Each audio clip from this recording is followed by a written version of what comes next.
If you're stranded in a dangerous magical world with nothing but art supplies, you probably think you're gonna die.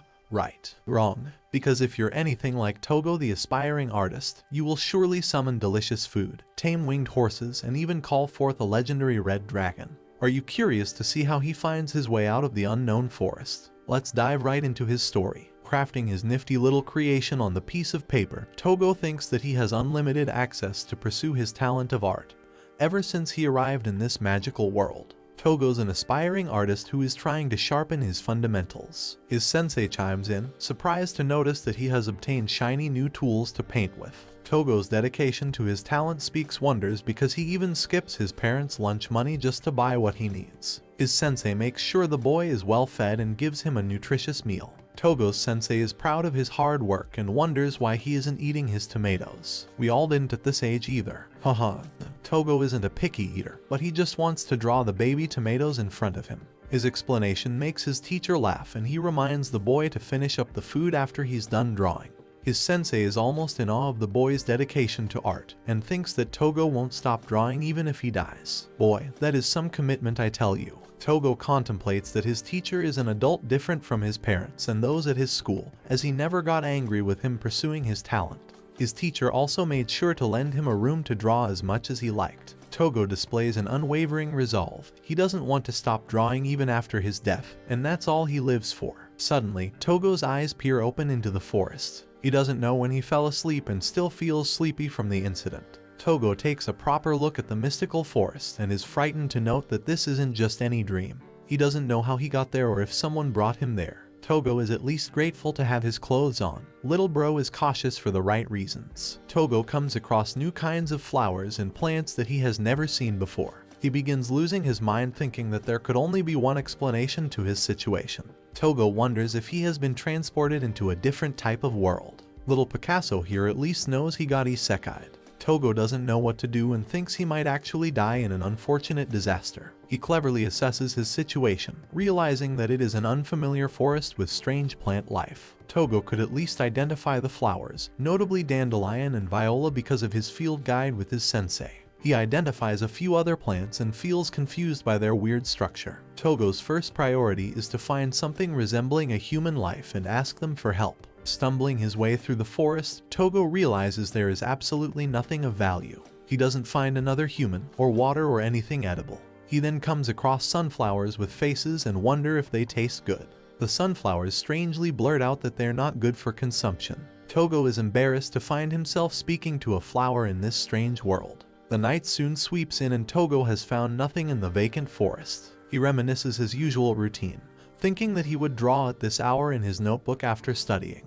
Thankfully, he still has access to his drawing tools in his jacket. Togo doesn't have anything to do and begins drawing. He thinks that all he ever did in his life is draw without caring for human necessities. Togo draws the same mochi and barley tea he received from his sensei, and feels satisfied having to do so. He surprises himself by drawing food instead of looking for it, even in his desperate situation. Staring at his wonderful creation, Togo thinks his sensei's words were genuine when he said not even death could stop this boy from drawing. Shockingly enough, the illustration pops out of the paper and materializes in real life. Togo is both shocked and confused as to how this is possible. The mochi became real, so he decides to take a bite out of starvation. Togo does not know how this even happened, and yet the mochi tastes wonderful. No wonder, I bet it tasted like a meal from Gordon Ramsay, alright. He thinks the taste is pretty good considering it being his creation.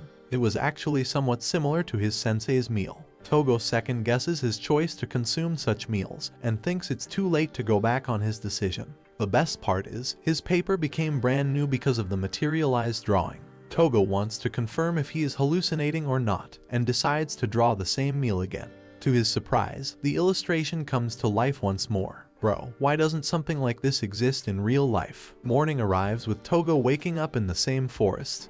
He knows nothing has changed. Togo is fascinated with his ability to materialize drawings and wants to happily explore it for the day. The first thing he does is testing the scope of his ability by drawing tomatoes. He waits, but the tomatoes don't materialize, which makes Togo confused why they didn't form. Togo decides to draw a pencil and that fails too. A bicycle would have been convenient, but that also doesn't materialize. Finally, he draws a small knife which pops out of the paper at last. It is the same knife from his sensei's house. Togo analyzes his ability and wonders what his powers can and can't do. He wonders if it has anything to do with his skill. His experimentation continues, but thankfully Machi materializes without any problem. Togo knows he has no time to waste and wants to discover the full scope of his powers soon. His attention is directed to a red berry. Togo finds it cute and is fond of seeing color after his constant black and white sketches. That's when he gets a 1000 IQ revelation. Togo realizes that all he has done is draw in black and white gradients so far. That's when he tries to draw the tomatoes in color and they successfully pop out. Togo now knows that his drawings require a certain stage of completion before they could materialize, which means he needs color and more details for some objects. Togo happily eats, uncovering another step of his ability. He knows that constantly eating Machi will be the death of him.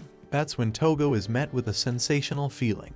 He knows that he has unlimited access to explore the world and collect colors without anyone to stop him. Togo stands firm on drawing even after death. Togo draws a comfortable blanket that materializes for him and provides comfort. He goes to sleep thinking he should draw a mattress once he wakes up in the morning.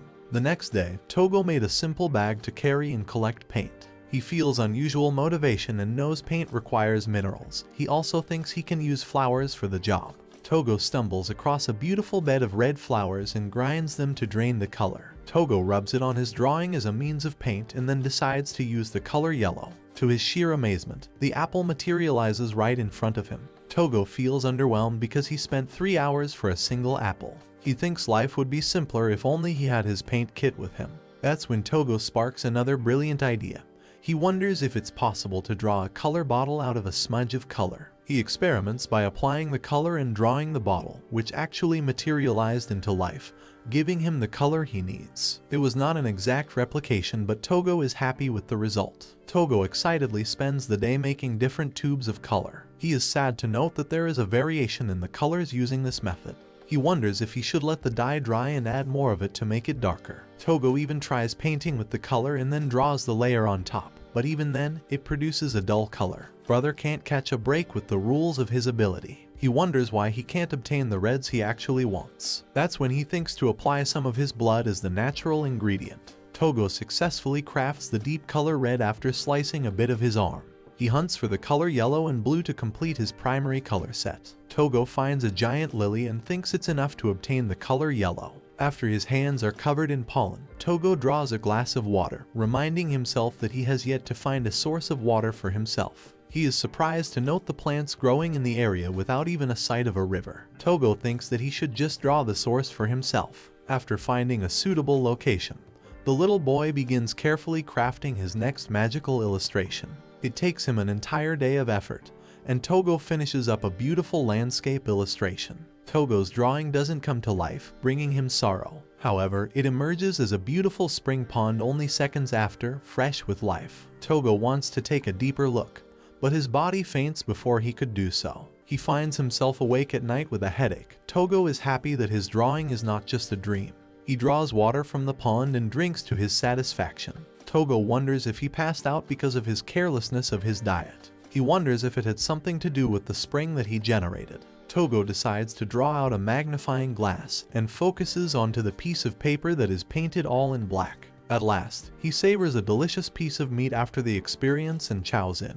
The boy is more than happy to be eating this delicacy and wants to eat it for a few more days. Togo hops over to look at his paint colors, consisting of a few but mostly red, yellow, and brown. He wants to obtain blue at all costs so he can create other colors. Togo observes a leaf and thinks blue is obtained from a gem called lapis lazuli. He also needs green to draw plants which can substitute the same color. The problem being, they become brown after grinding. Togo thinks the color green is pretty and decides to craft a faux edamame. He is having fun while creating these things, especially when it pops out in his hand, allowing him access to the color green. Togo thinks that he can form many other colors by gluing the source to the draw. This way, he used a dead butterfly and other things to make different color paints. Togo is struck by the use of his magic ability and feels exhausted. He decides to fry some eggs in the morning and knows he has to find blue. He also needs drawing papers to continue drawing. Togo is sad because he wants a home to live in, as it's getting difficult to live this way. He wants to make many things and try out new stuff. He knows that at his current, Togo is unable to do any of these things. One would be afraid and unhappy, But Togo has a grin on his face doing the things he loves. With his motivated state, he continues to do the things that make him happy. Togo successfully makes a satchel bag that his sensei used. The freedom to do anything that he likes motivated him to continue doing more. Togo forges a small tent for himself and uses the giant lily as a comfortable bed for sleeping. He wants to pursue a life of his own accord and almost feels weird to be unrestrained. Togo sleeps off the night with satisfaction, but unbeknownst to him, there is a presence with beaming eyes watching from near the spring. Suddenly, it's starting to feel like Among Us. Damn. Togo wakes up to the sound of chirping. He comes out of his tent and is absolutely shocked to lay his eyes on a dinosaur-sized bird. Togo's eyes meet the bird when it simply flies off, amazing the boy with its sheer size. Togo hops over to the spring where he finds a feather. He wants to draw the spectacle he just saw, but not for the hopes of materializing it. That's when our little Picasso smells his body and comes to know he stinks worse than an anime convention. Togo decides to quickly take a bath and cleanse himself of his troubles. He also realizes that he can't drink and bathe in the same spring, obviously, and wants to leave that problem for later. Togo decides to tail the bird that flew away. He knows that he has yet to find proper animal life around the area, as the best he could find was a dead butterfly. That's the reason he is amazed by the lifelike bird and wants to pursue it. Togo comes across a magnificent tree and finds a nest. He quickly makes a ladder and uses it to climb the tree to get to the top. Little Togo can't see anything but the forest from this view and wonders if he can see more by climbing higher. His eyes lay on the nest with beautiful blue eggs. He has found the exact blue that he has been looking for. Togo celebrates the achievement and wants to make a paint color immediately. However, the giant and intimidating bird scares the life out of him. Togo does his best to explain the situation. He doesn't want to upset the bird and decides to leave the nest. Surprisingly, the bird pulls him away using its beak and places him next to the eggs before flying away. Little guy is now part of the bird crew, or is about to become their food. Damn. The bird returns with a fruit that Togo takes a bite out of. He is gripped by the spicy flavor and succumbs to a fever before fainting. The bird takes note of this and flies away, making Togo wonder if it wants him to look over the eggs. Togo doesn't know why he's being so kind to the unhatched eggs, and warms them up using his blanket. He had come here to draw the bird and now became a part of their nest. The bird returns at night to give him another fruit. Togo is not looking forward to the same dreadful experience this time. He eats the fruit and they all sleep. Morning comes by and his eyes open up to the beady animal staring down on him. Togo does not feel motivated to welcome the day and feels cold because of the fruit. He is surprised when his feathery friend brings over all his clothes to wear. Togo doesn't know why the bird is doing him a favor but happily accepts to combat the cold. He does not want to continue eating the fruit and notices one of the eggs fidgeting. Cracks begin to appear and a whole new life is born. Togo is amazed by the sight of the hatchling and considers it cute. He thinks it's about time for him to return after helping the bird hatch its 3 eggs. Togo is surprised when the mother bird allows him to keep a piece of the shell. He knows it's one way to obtain the blue and feels happy receiving the gift. Before leaving, Togo wants to draw the hatched chicks and their parent. The mother brings him another fruit, except this time, he loves the flavor. He is almost scared to realize that all this time, the parent bird was purposefully giving him wretched fruit to raise his body temperature. Whoa, that is one scary bird I do not want to mess with. Togo completes his drawing with satisfaction and wants to return home. He is the happiest obtaining the shell of the bird and wonders what he should draw next. Togo creates a color chart for himself to track the colors he made. He is glad to have obtained all of the necessary colors and doesn't know what to draw. Togo ends up getting excited and decides a bunch of different plants for himself. A few days fly by with him constructing his elegant little home, and finally it is completed. Togo comfortably sleeps and realizes it has been half a month in this world. He knows his parents will be worried and thinks his sensei is the only person to understand him. Togo thinks his sensei wouldn't mind if he stayed in this strange world for even a year. Togo wakes up the next day, having overslept because of the comfortable bed. He greets the mother bird good morning and thinks it's time to do his laundry. However, because of a splash, Togo ruins all of his clothes and sneezes like crazy. The bird brings him a new set of clothes. Togo happily accepts and wonders where it even got these from. Togo's back to his routine and desires another spring because his old one has been occupied by the bird. He also wants this one to have protection as a roof. Togo successfully creates a beautiful marble fountain. He feels exhaustion from creating yet another giant object, and also thinks the water has something to do with it. Togo at least has bird-free water to use for his color paint. The next morning comes by and he strangely gets a whole new visitor. It's a majestic Pegasus. Togo is shocked to note that it's injured and decides to come help. He notices its bruised leg and thinks the animal is in great pain. Noticing its precarious condition, the wholesome boy gets to work and creates a medicinal ointment to treat the animal. Togo is however shocked when the animal rejects his offer and goes away. The ego of this winged horse, yikes. The next morning, the horse comes back to the same spot. Togo notices its miserable condition as it isn't even capable of reaching the grass to eat. He decides to make things easier by growing large vines of grass for it to eat. Togo hasn't been able to shake off the thought of applying a drawing on an existing thing. He doesn't know the limitations of his power when it came to that, and decides to draw the beautiful horse bandaged on his notebook. Togo surprises both himself and the animal with his craft, and comes to embrace the animal in kind. The boy reflects that he skipped details in haste and yet it affected the horse. He wants to test many other things, but he can't shake off the thought of helping the horse. Not only that, the same animal unexpectedly brought over its injured companion for help. Togo notices the broken horn and takes note of the many wounds, wondering what happened to these poor animals. He quickly covers them with bandages and even materializes a new horn on the unicorn. Togo is glad that the animals don't object to his treatment of them, and decides to take a wash. While he is taking a bath, the unicorn comes by and allows him to fully embrace the animal. Togo opens up the bandage of his horn and is shocked to note that it's all real. However, because of the overuse of his powers, Togo faints away in the dark. Brother cannot catch a break without fainting 300 times a day. He wakes up next to the bird, who kept his naked body warm for the meantime. The other animals also kept him company while he wonders if it was the horn materialization that caused his state. He thinks it's because he manipulated the process of restoration and took a greater toll on his body. Togo decides to restore the missing wing of the Pegasus without regard for his health. He finishes his drawing to give birth to the beautiful Pegasus in full. Togo is happy to have achieved the result but faints as a consequence. Woo, this boy just cannot catch a break when it comes to these things. A week passes by and he is not impressed to find many animals just surrounding him. Togo notes that the horses continued inviting their injured friends and all he did was help them and constantly faint the past few days. He is dazzled when the animals gift him their precious shards and feathers. Not to mention, Togo is tossed on one of the Pegasus bodies for him to ride in the skies. He is mesmerized to receive a grand view of this strange forest, and couldn't help describe the scenery as beautiful. Togo returns home and made friends with the animals, going as far as to groom them properly. After an entire month of traversing through this world by himself, Togo lays his eyes on the first ever human he has seen.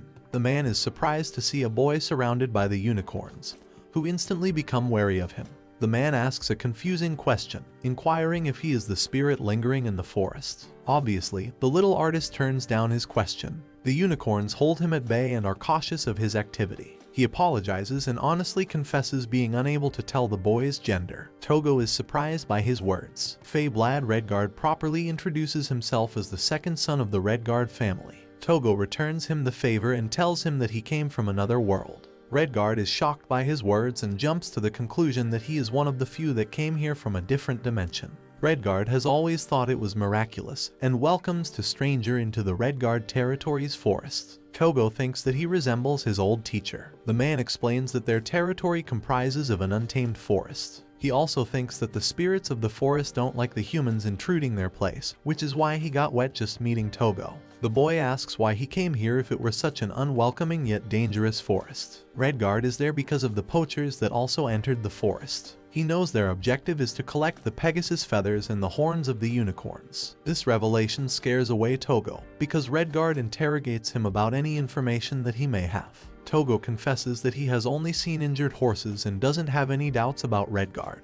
The man thinks that the boy doesn't take a liking to conflict, which is something the little artist totally agrees with. Redguard doesn't know how to continue his research. It is also getting late and he's lost out in the woods. He pleads the boy to let him stay over for the night. Togo quickly draws him a comfortable sofa to sleep in. Redguard is amazed by the unique magic Togo has. Togo himself doesn't know how he got such powers. Redguard wonders if he can cast other sort of magic, but Togo tells him otherwise. Togo is also surprised that all people in this world can cast magic, and he is actually the rare exception who can't perform the basic type. Damn, imagine being overpowered and underpowered at the same time. Togo loses his mind thinking that he entered a crazier world than he originally thought. The two quickly sleep, but Togo has a lot of answers and is cautious of the man sleeping in his house. He thinks to draw something, and worries about the news of the poachers. The next day, Redguard is impressed by the delicious carrots. Togo asks him further about the spirits, to which he explains that they are closer to magic than humans. Such spirits lived in places like forests and springs and were known to protect their areas.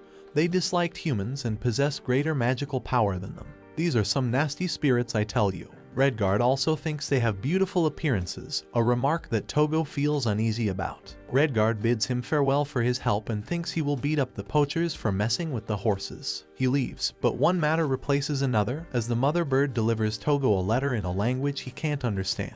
He takes the letter without knowing its contents. Togo is surprised when the unicorn tosses him on top of the Pegasus. They begin pacing incredibly fast to bring him over to another location. Togo is horrified to the sight of the poachers injuring the beautiful horses. They are delighted to have captured the animals and desire to sell them for a good price. Togo is disgusted by the barbaric way of these poachers and nearly gets caught. Fortunately, the Pegasus that brought him here is targeted by the poachers and keeps them busy. Togo wonders why he has been brought to this location, and quickly realizes that the Pegasus was gaining him some time. No surprise there, Sherlock. Togo does his best to treat the injured horses. His next objective is to do something about the poachers, but unfortunately his Pegasus gets captured. The merciless men aim to sever the animal's wings from its body. In a trembling state, Togo rushes to complete his drawing and manages to bind the poachers in place. Serves them right. The poachers are surprised as to how they were tied. Togo uses this moment to his best, tends to the horses in a different location.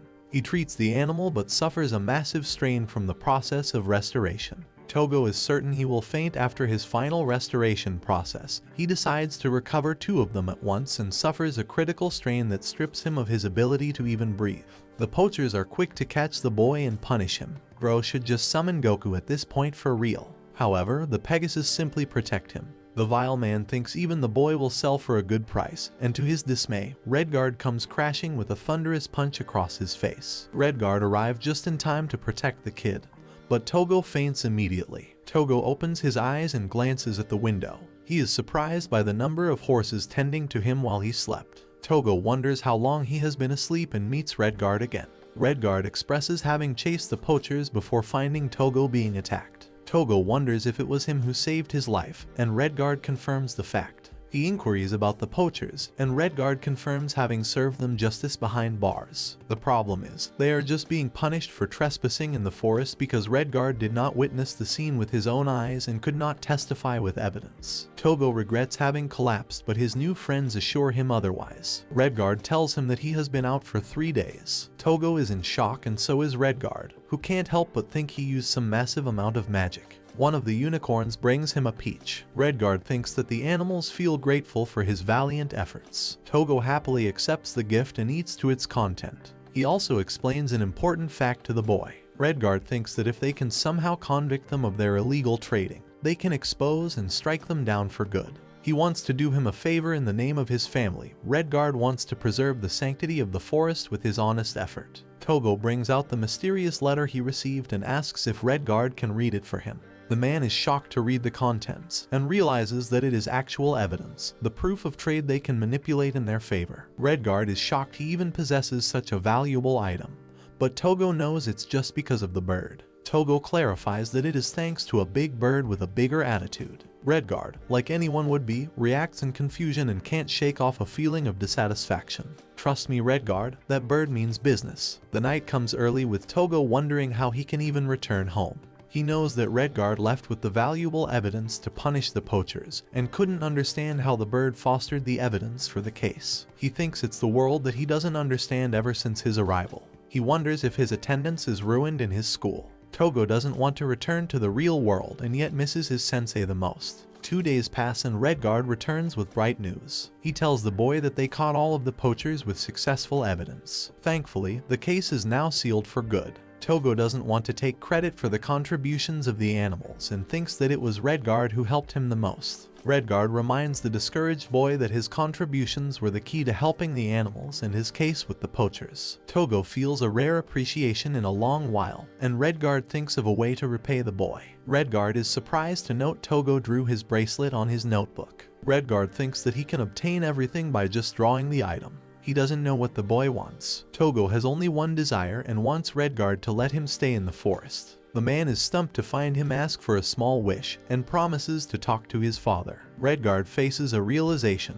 If Togo can restore things, then he can also call forth summoned beasts. Togo is unfamiliar with the term, so his friend explains that such magical creatures fight alongside humans and also serve as means of transportation. They assist people after forming a contract, after which they share the magical power of their owner to be summoned whenever possible. Redguard mentions that it also depends on the compatibility, as it was uncommon to have a summoned beast, especially with the rare case of dragons. Togo finds himself stumped to note that there are dragons in this world. Redguard displays childlike enthusiasm and confesses that his family once used to have a contract with a legendary red dragon. Togo is dazzled by the thought of dragons and wants to draw one instead. Redguard is shocked to see the boy being amazed over the thought of drawing them than seeing one. He is impressed by his talent. After some time, it heavily pours and a few men approach the area. Togo is surprised to see the rain for the first time in this world. Redguard makes another appearance after being drenched in the rain. Redguard requests him for another night of stay at his place because of the rain,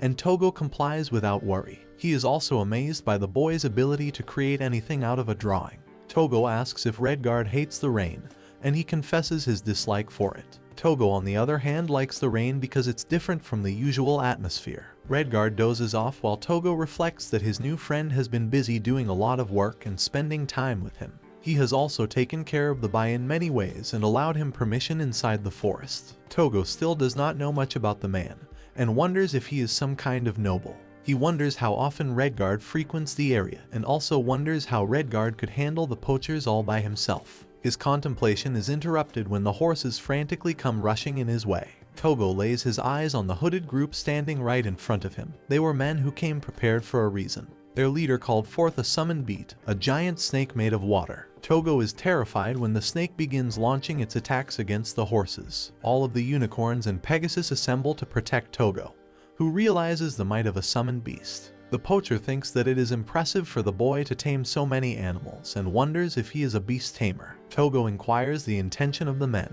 who are eager to take something more than just the horses. They came in search of Redguard. Togo wonders if they are the companions of the poachers and finds himself restrained by the giant snake. Even though he lied about Redguard's presence, the poacher doesn't think otherwise and continues his hunt. Togo begins to feel more pain after the snake tightens its grip. The poacher confesses the boy knows nothing about Redguard's plans. One of the unicorns strike at the snake's body to no effect. The poacher interrogates Togo once more about Redguard's location. Respect plus 1000 for no snitching.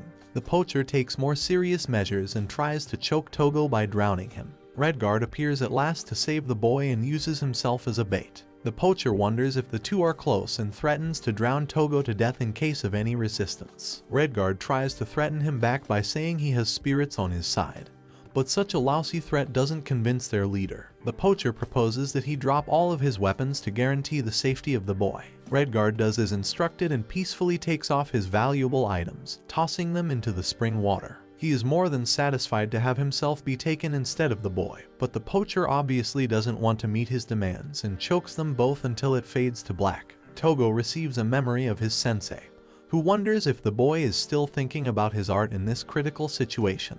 The boy wakes up tied inside a cell along with Redguard. Both of them are confused for their location, with Togo demanding a proper explanation. Redguard has no choice and tells him about the poachers who had ties with the black market. These people were acting out of revenge for their fellows as it exposed the black market as well. Redguard was targeted and sought shelter at Togo's place.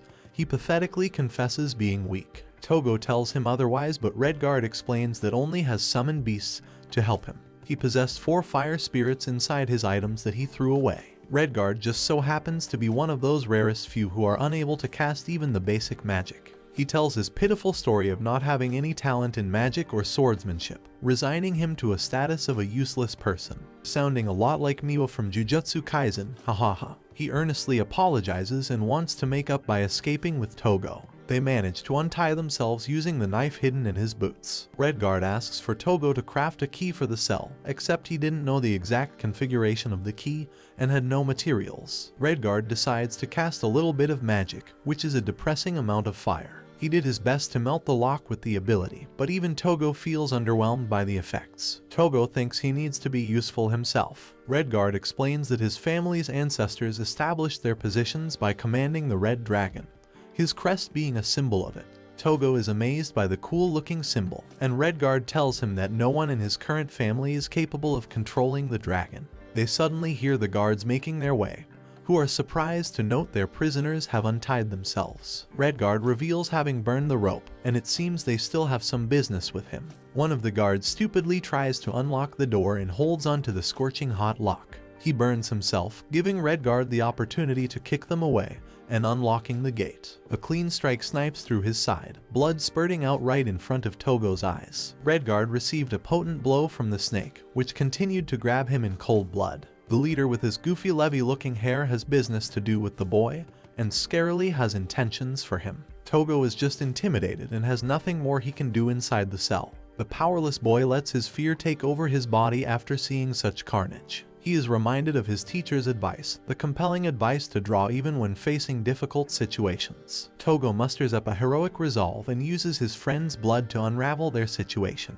When he doesn't have any more blood to work with, the boy decides to go a step further, hindering his own life for the cause by slitting his arm. With more blood spewed out, Togo successfully completes the drawing of the dragon. He feels incredible pain and falls to the ground, wondering if anything will happen from this point. To his sheer amazement, the drawing gave birth to a godly fire dragon. Togo commands it to help his friend. The red dragon rages forth to combat the giant snake. Their epic battle begins with the water snake spewing its strikes. The dragon dodges them with its incredible speed and launches a potent column of fire to strike down the snake at once. The leader of the poachers is shocked while Redguard is amazed by the spectacle. The boy's opinion of drawing remains unchanged despite the sufferings he endured. Togo wakes up in a comfortable bed. Redguard greets him nicely while covered in bandages all over him. Redguard is glad to see him in better health. Togo drinks the fruit juice to his delight and inquires where they are. They are inside his mansion, which explains that he's actually a real noble in this world. Redguard's injuries are quite serious. He lost his eye and a few fingers and still cares for the boy's health. Redguard thinks his injuries were worth it because he obtained his newest summoned beast, the Red Dragon. Togo is delighted to note that his creation became an actual summoned beast in the end. The dragon single-handedly defeated the black market poachers and had them escape from the area. Damn, Red Dragon for MVP of this match. Togo is surprised to note that it is smaller now, and Redguard thinks it may have something to do with his insufficient magic power as a contractor. Entering their room, two men greet the little boy after he has recovered. The two are respectively Redguard's father and older brother. Togo is glad to have met the two, and yet Faye's older brother thinks it is all thanks to Togo that they are in one piece. Lord Redguard is honored to have the boy all well after recovery, appreciating him for his efforts. Redguard reminds him that he was out for 10 days. Goodness bruh, call an ambulance because this is just a mini coma. A few days pass with Togo recovering himself. He wants to go back to the forest and continue his life of drawing. Redguard hurries to give him a view of his fire beasts. Togo is surprised he still has access to them despite throwing away the accessories containing the beasts. Redguard explains that he went back to search for the items, and they were all carefully placed nearby as if a person had done it for him. They return to the forest. With Togo's return, the unicorns and the Pegasus are happy to meet the boy. Redguard is about to return home, but Togo wants him to stay for a while for a portrait. We all know what's about to happen. Aha! Togo begins drawing away and wants the first picture to be Redguard's after his return. He sat still for quite a while until he finished the portrait. Redguard realizes that Togo is just trying to heal him because of his experience with the horses. Redguard thinks to borrow the paper and pen from him and tells Togo that he has medicine to restore his fingers. Togo is shocked to take note of such medicine, as would anyone. What the heck? And yet, Redguard feels comfortable rejecting his arrangement for the medicine. He wants to be in Togo's care until he heals, even though the little artist has little faith in his own abilities. Redguard expresses his utmost faith in the boy and advises him to be confident. Togo continues drawing away until the next day. He faces difficulty replicating Redguard's colors. Meanwhile, his summoned beast, the Red Dragon, made his way to their place in search of its contractor. Togo is struck with a realization at last. He decides to craft the color from the dragon's scales, creating just the perfect scarlet color of Redguard's eyes. With this, he completes the perfect portrait of Redguard. Both of them experience a sudden change. One recovers while the other collapses for the 20th time.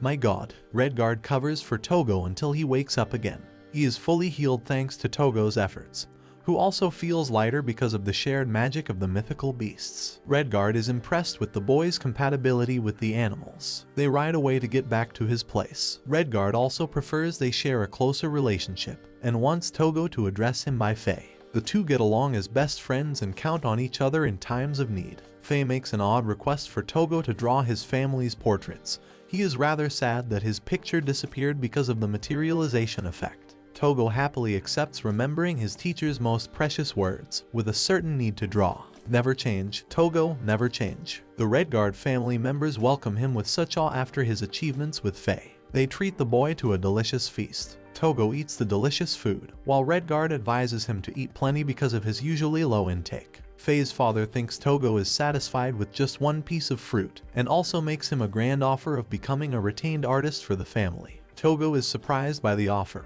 with Faye explaining that such an artist is one they can employ to places, allowing Togo to be paid for each expense necessary. Togo questions if it means he has to draw pictures for a living, and Lord Redguard confirms the fact. Togo seems to be puzzled about the thought and wants to reconsider. Later, he sits down in solitude thinking that turning them down may have been rude coming from him. Togo is haunted by his previous life experiences coming from his family.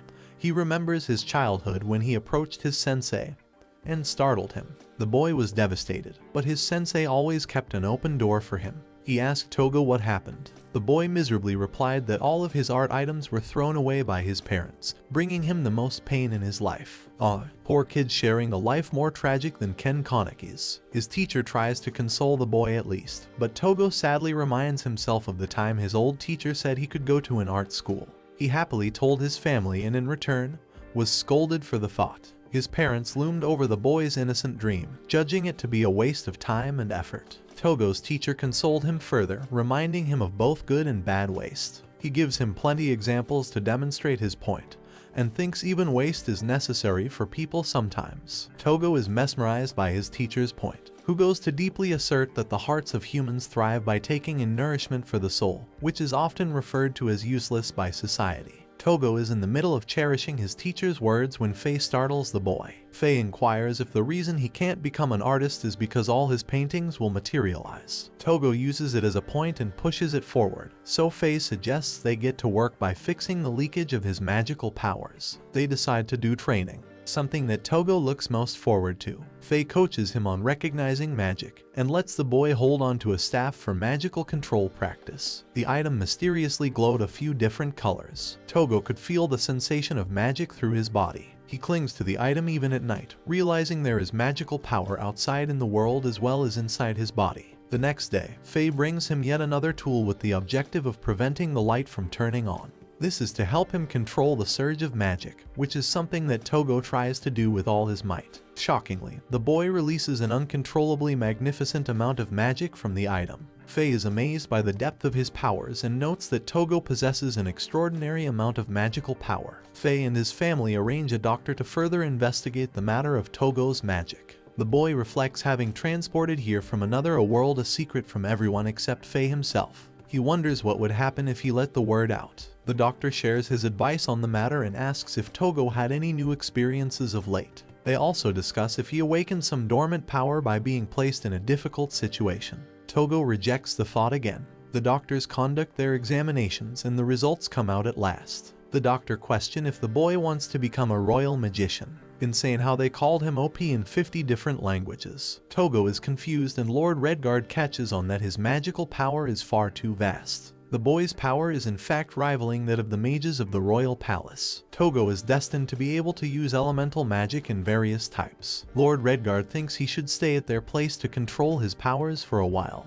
Faye and the others know that Togo's powers have some kind of mysterious cause. They use a new corrective tool for temporarily reducing his magic power. Surprise, surprise, the next day, the tool is shattered in two.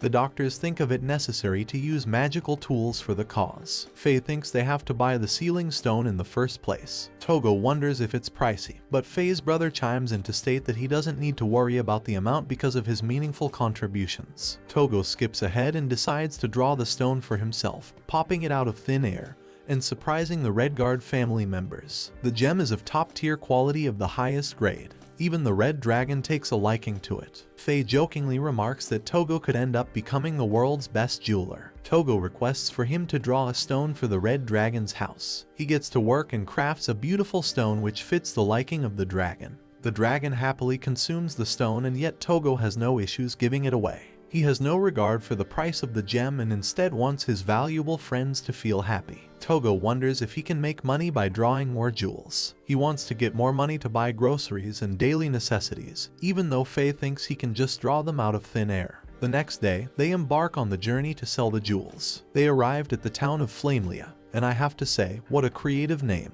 Togo is dazzled by the beautiful town and wants to draw everything as a reference from it. At last, they arrive at their destination. Faye greets his friend who welcomes Togo as their new companion. Faye tells him they came to buy the sealing tool necessary to equip with the magic stone. He also instructs Togo to hand over the jewel. The man inspects the item and becomes shocked by its top-tier quality. Togo doesn't let him in on the specifics of how he obtained the stone, and yet the man considers it high value. In exchange, he offers them a hefty price for the gem, a price that could make one live comfortably for a couple years straight. Now I really want little Picasso's power, come on. They end up buying a ton of groceries after accepting the amount. Togo munches on the delicious food and Faye recommends him to wear proper clothes as his current attire is old-fashioned, which reminds Togo of the bird. Togo shops for new clothes and spends an enjoyable fun time with Faye. They spent the day in enjoyment with Togo feeling refreshed after a long time. He lays his eyes next to an odd-looking shop,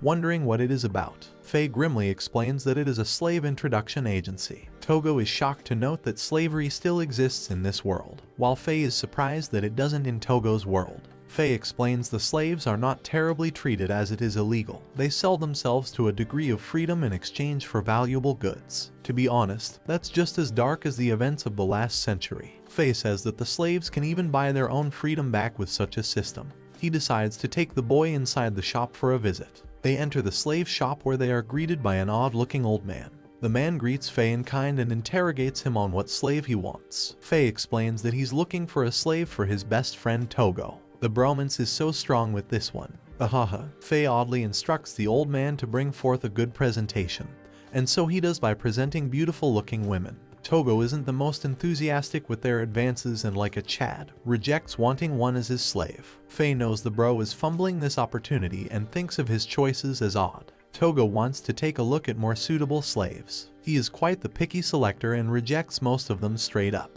That's when his eyes meet a criminal slave who berates him. Faye advises him not to mess around in the criminal slave section. Togo doesn't feel intimidated by the warning and explores his chances. He sets his eyes on a masculine figure with defined proportions and facial features. Without a second thought, he selects the person. Faye is shocked by his taste and recommends that he choose a woman for household duties. Faye is diabolically concerned if the little artist is gay at this point. This part is so hilarious, bro is a Chad. Like any Sigma male, Togo reasons that his selection seems to be the ideal plaster statue for him to draw. He wants someone he can draw in exact considerations to muscles and proportions. The man questions if he is going to be bought, and Faye harshly interrogates him to confirm if he is capable of doing household duties. The man tells them that his only talent is to fight, going as far as to tell them he's got a record on killing people. Faye looks worried for Togo and advises him to reconsider his choice, but Togo is unmoved and still wants to buy the Gigachad-looking figure. After long considerations, Togo is starstruck by the man's beauty and potential to be drawn by an artist and finalizes on his choice. Even the old man is shocked that he came out picking this guy of all from the choices he had. After that, Faye interrogates him why he didn't bother picking another slave. Togo thinks that it is the perfect model for him to draw, even though Faye is concerned for him because of the criminal's past. The man comes to greet them, with his face shaved and properly groomed. Togo fangirls like hell after laying his eyes on what seems to be Hercules' statue. He wonders if it was a bad decision to request him to shave his beard. The man explains he has no name. Faye figures it is because of his past. The boy thinks it necessary to share a name with the Hercules-looking figure. Togo comes up with the perfect name, Laercules. After that, they leave away into the forest where the man as Laercules is surprised to take note of the many mythical horses. He has never seen such tamed beasts before. Togo welcomes him into his place and isn't wary of the man because of the magical contract. Togo decides to build him a house nearby, and instantly materializes it thanks to his ability. Laercules, stunned to see such absurd levels of magic for the first time in his life, and realizes that he has been bought by an extraordinary magician. The next morning, Laercules turns up late because of the amazing sleep he shared on his comfortable bed. Togo has no plans to punish him like his previous master, and in fact thinks that his muscle proportions are beautiful. Laercules makes him a meal and inquires what he should be doing for his job. The boy mentions a handful of things, the most notable being that he wants Laercules to be his model for drawings. Laercules complies and sits in front of him while he draws. He is plagued by his thoughts, knowing that he is a criminal slave and yet treated in such a way. He decides to give his utmost dedication to serve well in his job because of the punishment he was given. Bro actually turned Hercules incarnate into his maid, truly overpowered. Togo prays and hopes his drawings don't materialize to no effect. He spent a few days with Laercules, who isn't one to talk. The boy continues to draw with his servant tending to his necessities. Laercules is one hulk of a man and works out to maintain his physique. Togo can't help but be inspired to draw. It's a feeling too precious for any artist, I bet. Togo asks one of his horses to take him to Faye's mansion. They arrive with Laercules as well. They are surprised to take note of the doctor, who's there already. The doctor is surprised to see that Togo has bought a slave and a bodyguard in one. Togo confesses his honest intentions with the model and breeds a lot of reactions from Faye, who just can't handle his choices. They share a meal together where Faye tells him of the invitation from the king himself, who requested him to come. Faye also explains it is partly due to the awakening of the red dragon, which was long thought to have gone extinct. Faye wants to bring over Togo as a means to escape if necessary. The next day, they shop for clothes. And what a shopping it is, our stupid little artist ends up wearing a dress. Even Laercules is shocked and wonders if his master has been a woman all along. Togo is equally embarrassed because of his lack of knowledge, and confesses that he is in fact a boy. He switches to a more typical yet formal outfit, and the party embarks on their adventure. On their way, Laercules can't help but call and question Togo's inexperience with the world, to the point he wonders if he belongs to a poor family. Faye answers the question for him and turns him down politely. They finally arrive to the entrance of the royal capital, a place bigger than the likes of their town. Inside the building, a beautiful lady known as Chloe awaits the wonderful encounters at the party. Entering the city, the boy is absolutely dazzled to lay his eyes on the castle. Faye wraps up a nice lodge for their stay with magnificent bedrooms. They explore the magical aspects of the room until the arrival of the next evening. Faye and Laercules are well dressed and ready for the event, and march their way into the royal castle. Togo is stunned to lay his eyes on the illustrations, and before going inside, Faye instructs him to act accordingly if anything comes up. They enter the magnificent party hall with musicians and various royal members. Togo's eyes catch the attention of the stunning Chloe, and he can't help but be dazed by her views. Faye catches him immediately while Laercules questions his motives. Faye and Laercules are both surprised when the boy expressed that he just wants to draw that same beautiful lady. Not gonna lie, Togo is a quirky for being turned on by drawing someone. The king himself meets the Red Guard representatives in kind. Faye cuts to the chase and questions why he out of all his family members was invited to the event, startling the royal presence. After receiving an explanation and a request to summon the Red Dragon, Faye amazes everyone by summoning the mystical beast right before their eyes. The party members bear witness to the spectacle while Faye apologizes for his sudden rudeness. The king goes so far as to extend Faye a hand on a marriage with the third princess. Faye hysterically turns them down, and Togo catches on his signal. Togo uses himself as an excuse and helps Faye escape their sights at once. Faye is amazed by the boy's acting skills and doesn't want the red dragon to be used as a symbol of authority. To their surprise, Togo's attention sets right back to the same woman from before. Faye decides to man up for him and introduces the boy to the lady. Togo jumps to her attention and explains the fiery feelings in his heart to draw the stunning lady. He is flustered in having to explain his desires. What do you know? The lady agrees his heartfelt confession with a condition of being taken in. My, little Picasso has the artist Riz going for him. Faye questions her further on her words. Chloe explains she has been repeatedly ambushed by someone. Togo catches on to think that she has been stalked. Chloe wants to lay low and wants to reside in the Red Guard territory as a means to guarantee her safety. Faye doesn't feel threatened by the approach and allows her in. Chloe introduces herself by name as a diplomatic officer at the royal castle. While at the party, Faye is challenged by another man who questions him on his competence due to the rumors. However, this man's bravado soon fades when he feels a terrifying presence standing right behind him. Laercules scares the life out of this man as he scurries away from the group. Later, they return to the Red Guard mansion all utterly exhausted. Togo is happy to have met another model of his life, while Laercules wonders if they bought another slave. He questions Togo on his view on life and if all he thinks about is to draw.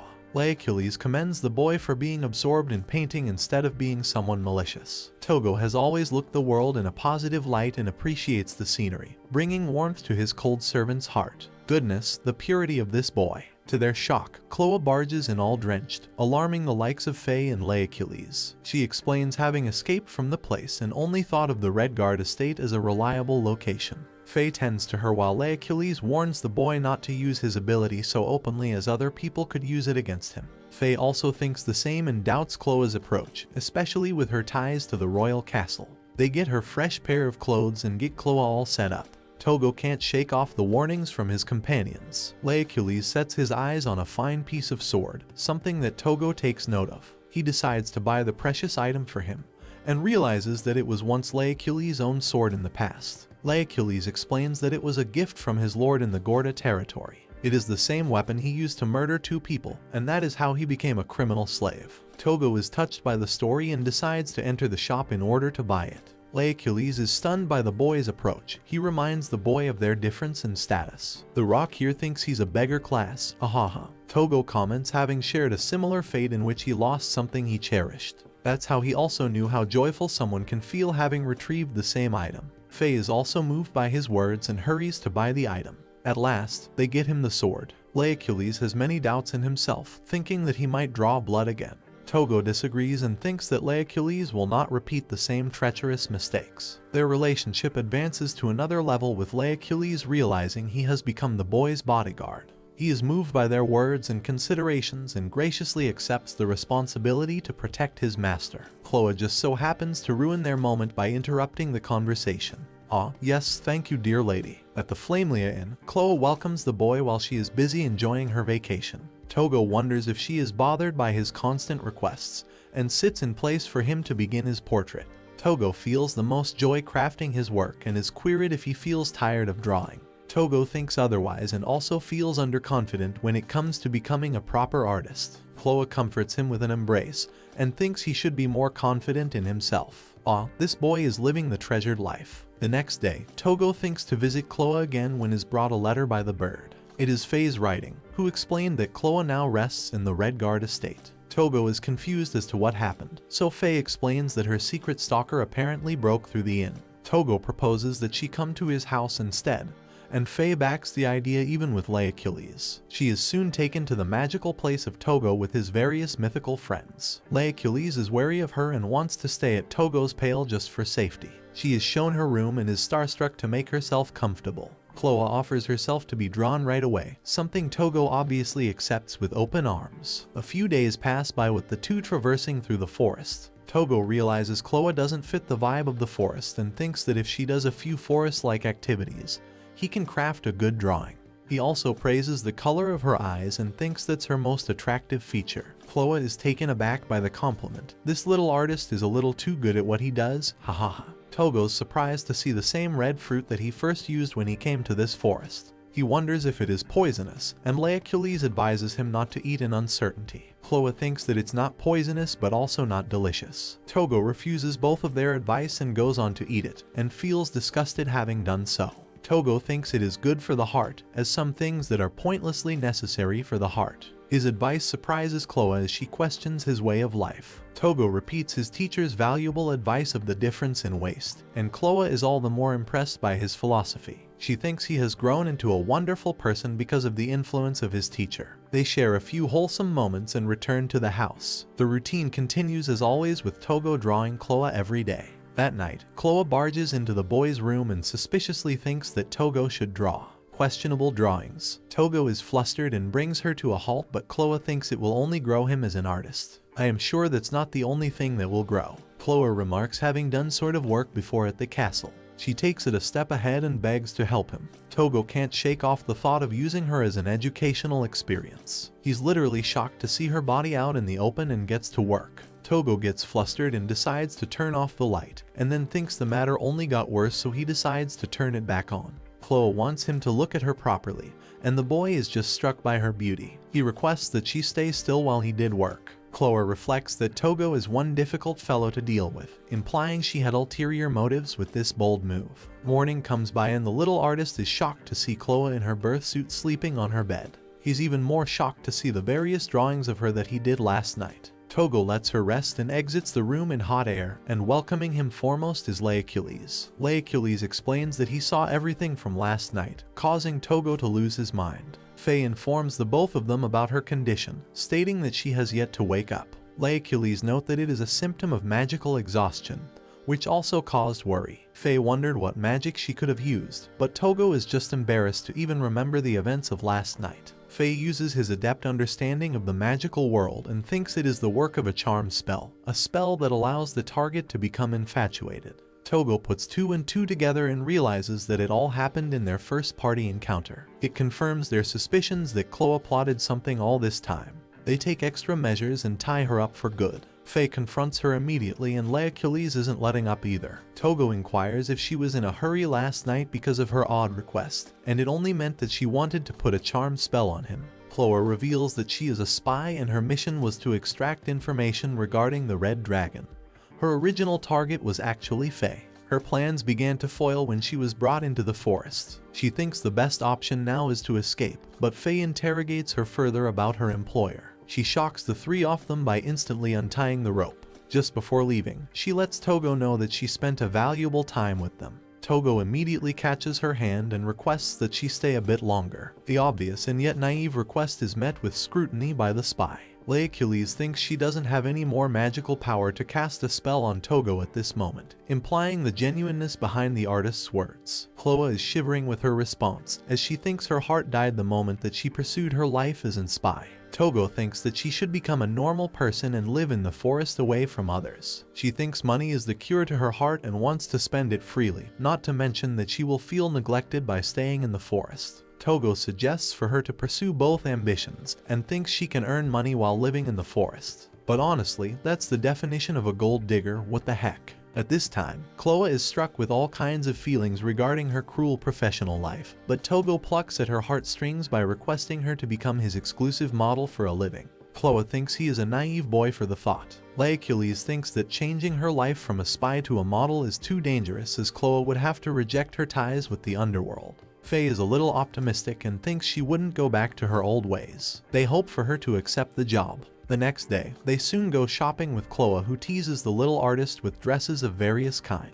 She also doesn't seem to be in a mood to buy much, as she is satisfied in her heart. Laercules thinks that Togo's emotions show up easily on his face, which surprises the boy, as his parents always told him otherwise. Observing them in private are a nasty group of men who are bent on taking back the boy by any means necessary. Chloe goes on to shop for quite a bit despite previously desiring only a little. Chloe is sad having deceived the honest people around her. She remembers their conversation when Togo showed her a hefty amount, going as far as to build her anything in her life so long as she pledged to be his exclusive model. Arriving at the women's lingerie store, Laercules notes that the effects of her magic are no longer active on Togo. However, a man arrives to confront Togo and wants to employ him as an exclusive mage. Togo wants more details, but they are ready to offer him a prepayment just for the visit. Togo's rejection surprises the fellow, and Laercules insists that he withdraw at once. However, they decide to employ more forceful means and use magic on the both of them.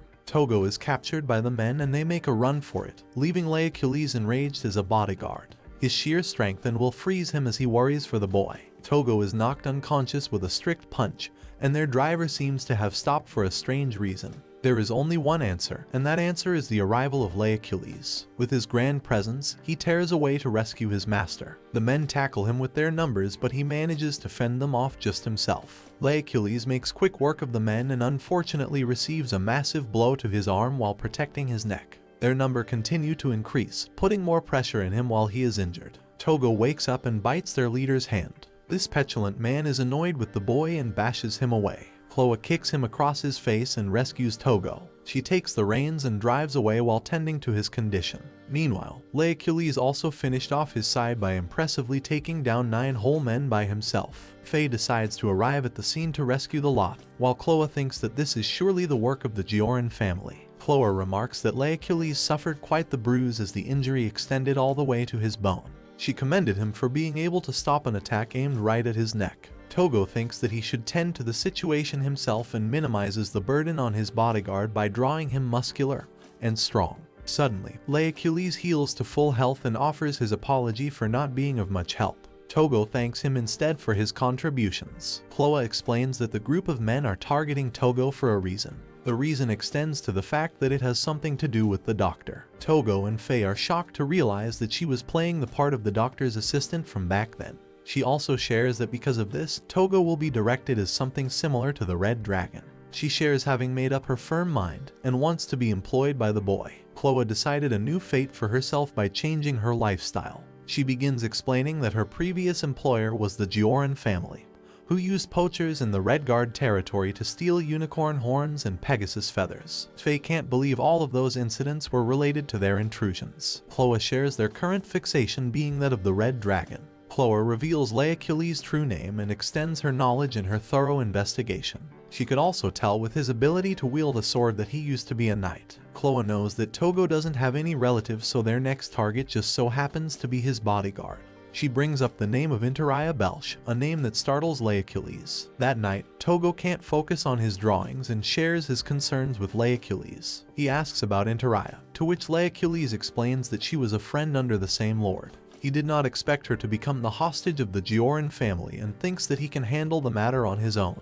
Achilles has his priorities straight to protect only his master. Togo comes to Chloe and requests a good plan for them to rescue the hostages. She wonders if the boy can still safely summon the Red Dragon and thinks that it would be a good strategy to negotiate with the Goran family. She already knows that Interaya is bound by a magic contract no different than a slave. Chloe thinks that by summoning another Red Dragon, they can agree to release the hostage. Chloe also guarantees Togo's safety by her own volition even though Achilles has his concerns. Togo decides to trust the heart of Chloe despite the glaring concerns. With nothing budging his master's decision, Achilles requests a shield and thinks to go with him to the Goran family. They decide to sleep off and rest the night to prepare for the event. Back at the treacherous Goran family, the butler reads a message aloud to the Lord, stating that Togo is interested in striking a negotiation deal with the family. The noble thinks that they should send a proper reply at once and prefers to take Interaya as a bodyguard. The next day, their meeting with Lord Goran and his family commences, who expresses his gratitude for the arrangement of the meeting. His son is also the one responsible for picking a fight with them at the party. Chloe and Faye quietly listen in while they get to the point. Goran sees only one thing and wants the boy to become an exclusive mage on behalf of their family. Togo obviously declines at once even when offered proper compensations. He extends the offer for a one-time contract instead. Seeing his bait, Lord Goran immediately jumps to request for the Red Dragon. This is exactly what Togo is looking for. He agrees, having summoned the Red Dragon for the Redguard family. Lord Goran extends him a contract to summon the dragon and receive compensation in return. Togo modifies the offer and is reminded of his discussion with the Chloe, who advised him how to negotiate with the family. Togo counteroffers to summon a creature of equivalent value to the dragon. When Lord Goran inquired about the specifics of the creature, Togo excused himself, not having considered the thought. Goran's son has no objections and thinks that it is wonderful for a creature to be equal to that of the Red Dragon. When the matter of compensation is discussed, Togo surprises the father-son duo by stating his only offer to be that of privacy, and his hands on Interaya. Interaya herself is shocked to be put on the negotiation table, and Togo has no plans to budge from his offer. Goran gives in and decides for it to be a positive agreement. The two shake hands and Goran urges him to visit starting tomorrow. They arrive at the mansion of the Goran family. Togo is shown his summoning room, which is of the bare minimum standards. He is also threatened by the wretched lord that any attempts of escaping will result in the death of Interaya. After that, Togo meets with Lady Carnelia, who is an illegitimate child of the Goran family and isn't treated nicely. She at first mistakes the boy for a fairy while Laercules questions if it's fine for the daughter to be in their room. Man, is that an Anya duplicate? The poor girl thinks that her family doesn't care about her at all. Togo realizes that Interaya pledges her loyalty to this girl while Carnelia requests for Togo to come again. She leaves and gets ill-treated by her own brother. Interaya is the only one who tends to the little girl. Togo vows not to draw the red dragon for the wretched family and thinks of drawing something else. Meanwhile, the Goran family discuss their own matters. They are most excited to meet a monster equivalent to the level of a red dragon. Interaya continues to be punished for her lowly level as a servant while all she ever does is protect Carnelia. Togo and Laercules share their first meal with the Goran family and realize that the poor girl isn't even invited to eat food with her family. Back to his summoning room, Togo doesn't have a good idea of what to draw in place of the red dragon. He is about to give up when Carnelia comes by and shows him her treasured book of summoned beasts. The encyclopedia contained many different creatures, expanding the knowledge of Togo as he made his way through the pages. He is most impressed to see the majestic alicorn, a unicorn and a pegasus in one with the ability to carry lightning. Bro, that's nearly overpowered for one horse. They also take a look at the red dragon, depicted as the legendary beast. Carnelia shares her wish to have been born in the time of these monsters. They share a conversation about the phoenix and she finishes on the note of eventually running away from her family. Togo wonders why. Carnelia tells him that she is already being sent away to be married 30 years older than her. They really said age is just a number and forgot about jail is just a room. Togo bids her farewell to chat tomorrow and doesn't want to sleep. He also shares wanting to consult Laercules about a matter. The next day arrives with Lord Goran questioning the boy about his progress. Togo shares that he has indeed decided on summoning a mythical beast phoenix. The man is the most pleased and thinks it is the immortal bird. Even his son thinks the same to represent their family perfectly. Later in his summoning room, Interaya brings them dinner and shares a conversation with Laercules. Interaya knows that Carnelia frequents Togo's room and thanks Togo for making her happy all this time. Interaya thinks the little girl has no one to look out for her. Togo has no intentions of abandoning Interaya or the Carnelia and surprises her with his kindness. The moment of the summoning finally arrives with the family summoned to watch the spectacle unfold. Togo gave her a big stone just before coming here and decides to summon the beast without being seen.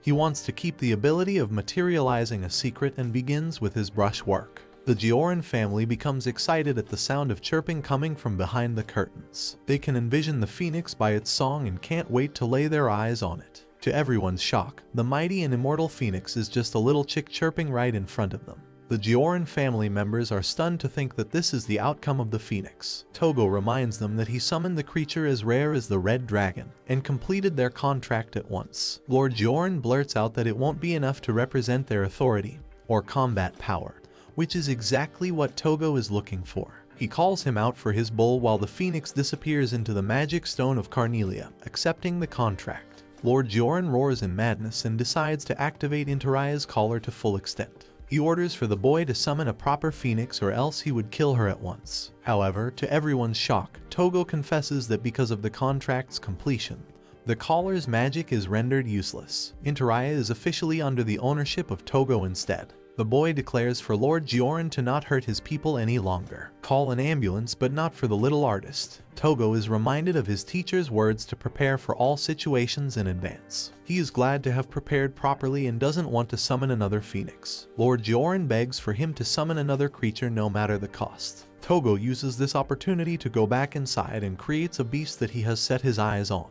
He calls forth the electrifying alicorn to be birthed at once. The mystical creature emerges from his illustration, surprising the people with its divine beauty. Even though Lord Goran offers the alicorn a valuable gemstone, the alicorn merely rejects the offer and shatters the object at once. This horse does not play around. Yikes! The alicorn rages to unleash its electricity while Laercules readies his shield. The alicorn unleashes its magic and nearly unalives Goran. But Laercules comes to defend the blow using the strongest shield. He hates having to protect the petulant man with his shield, and yet the alicorn pushes him back with its might. The horse decides to call off its attack and takes a liking to Laocules, going as far as to become his summoned beast. Lord Goran is now defeated while Carnelia tends to Interaya. Goran erupts in rage and wants his hands on the child, to the point he used his magic against Laocules. Laocules is shocked that the alicorn is channeling its majestic magic through the shield and even emerges to fend off Goran. Lord Goran is pissed and wants to take down all of them. He is shocked when Chloe makes her explosive entrance and guides the team to an escape route. The group hop onto the divine horse, and Togo is satisfied with his mission. They fly away, leaving Lord Goran a ruined man who vows to enact his revenge on them all. Togo is also glad to see Carnelia and Interaya having made their way out of the mansion. The team decides to head home, to return to the place of their peace and safety.